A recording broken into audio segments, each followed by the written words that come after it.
வணக்கம் நண்பர்களே.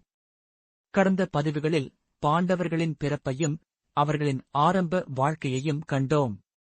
இன்று பாண்டவர்கள் தங்கள் சிறுவயதில் கற்றுக்கொண்ட கல்வியையும் குருமார்களின் வழிகாட்டுதலையும் பற்றி பேசுவோம். ஹஸ்தினாபுரத்தில் வளர்ந்த பாண்டவர்கள் கௌரவர்களுடன் சேர்ந்து சிறுவயது முதலே குருகுலம் என்ற பிரம்மசாரி வாழ்க்கையில் நுழைந்தனர்.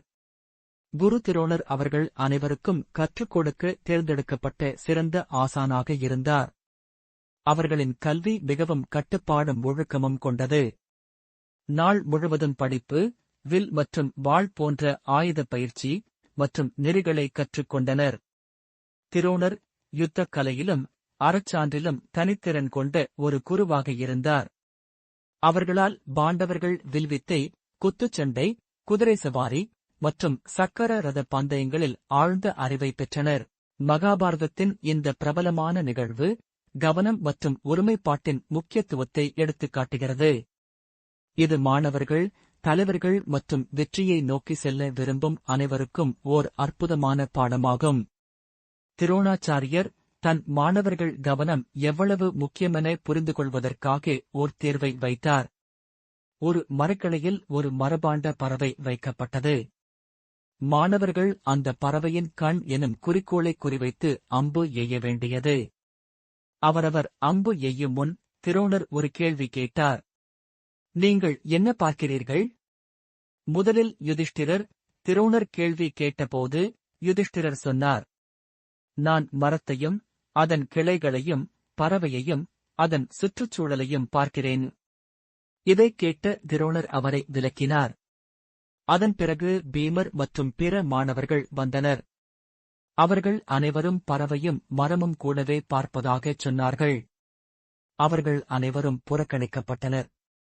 கடைசியாக அர்ஜுனர் முன்னே வந்தார். திரோணர் அவரையும் அதே கேள்வி கேட்டார். அர்ஜுனர் சொல்லியது, நான் பறவையின் கண்தான் பார்க்கிறேன். இதைக் கேட்ட திரோணாச்சாரியர் புன்னகைத்தார் மற்றும் அர்ஜுனருக்கு அம்பு எய்ய அனுமதி அளித்தார். அர்ஜுனர் வெற்றிகரமாக பறவையின் கண் மட்டும் துல்லியமாக தாக்கினார். இந்த நிகழ்ச்சி பல முக்கிய பாடங்களை கற்பிக்கிறது. அர்ஜுனரின் ஒருமைப்பாட்டை, திசை திருப்புக்களை தவிர்க்கும் திறனை இது காட்டுகிறது. வெற்றிக்கு இதுவே அடிப்படை. இந்த தேர்வு உடல் வல்லமை மட்டும் அல்ல, மனதின் தெளிவையும் சோதிக்கிறது. அர்ஜுனரின் பதில் அவரது தெளிவை வெளிப்படுத்தியது. அர்ஜுனரின் வெற்றி அவரது கடினமான பயிற்சியின் விளைவு. பயிற்சி நம்மை திறமையானவர்களாக மாற்றுகிறது. ஒரு குறிக்கோளை அடைய அவசியமற்ற விஷயங்களில் கவனம் செலுத்தக்கூடாது என்பதை இது உணர்த்துகிறது. அந்த பயிற்சியில் அர்ஜுனன் தனக்கே உரிய கூர்மையான கவனத்துடன் குருவின் மனதை வென்றார். பீமரின் வலிமையும் சுறுசுறுப்பும் அவரின் தனிச்சிறப்பாக இருந்தது. அவர் பல்வேறு திறமைகளை அறிந்து கொள்ளும்போது கௌரவர்களை எளிதில் வெல்வதற்கு வழி செய்தார். தர்மபுத்திரன், யுதிஷ்டிரர் நீதியும் அறவாழ்வும் கற்றுக்கொண்டு அனைத்து பிள்ளைகளிலும் தூய்மையானவராக விளங்கினார். தங்களது பயிற்சியின் போது பாண்டவர்கள் ஒற்றுமையையும் ஒழுக்கத்தையும் கற்றுக்கொண்டனர். அவர்கள் அனைவரும் ஒருவருக்கொருவர் உறுதுணையாக இருந்தனர். இது அவர்களின் இணைப்பை உறுதி செய்து எதிர்கால சவால்களுக்கு தயாராக்கியது. அர்ஜுனன் குரு திரோணரின் விருப்பமான மாணவராக இருந்தார். அவரது அர்ப்பணிப்பு, சிரத்தையும் அவரை அனைவரையும் மிஞ்சச் செய்தது. ஒரு இரவில் உணவு காலத்தில் அர்ஜுனர் தனது கை தவறியது, அதனால் உணவு கீழே விழுந்தது. அப்போது அவர் நினைத்தார், இருட்டிலும் உணவைத் தொடும் திறன் நமக்கு இருக்கிறதே, இதேபோல் வில்வித்தை திறனையும் இருளிலேயே பழக முடியாதா? இந்த எண்ணம் அவரது துல்லியமான கவனம் மற்றும் முயற்சியின் அடிப்படையை அமைத்தது.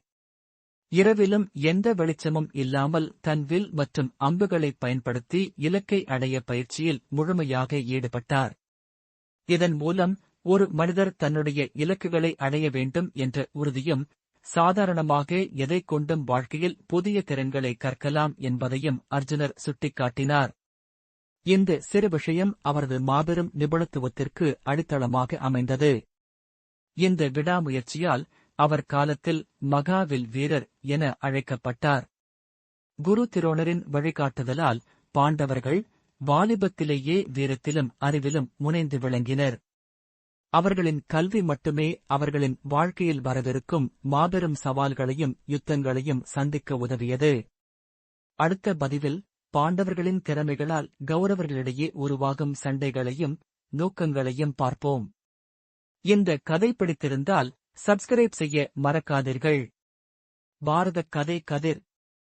நன்றி, வணக்கம்.